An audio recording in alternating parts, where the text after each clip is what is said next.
Hello everyone. We want to create a professional-looking CD cover without any design experience. With Canva, it's quick, easy. Let's walk through how to make your own CD cover. On your dashboard, go to the upper left part of your page and click Create. Just click. Here, we can see the standard size for a CD cover. It's 4.75 inches wide and 4.75 inches tall.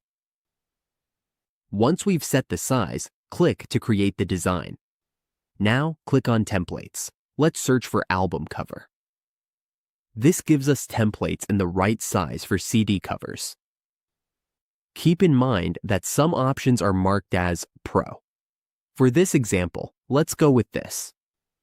Let's select it by clicking here. It will appear in our workspace.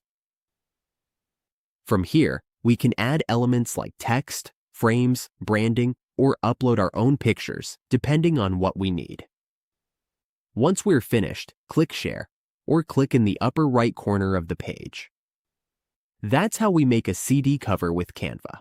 By using all the available tools and a little creativity, we can design something that truly stands out.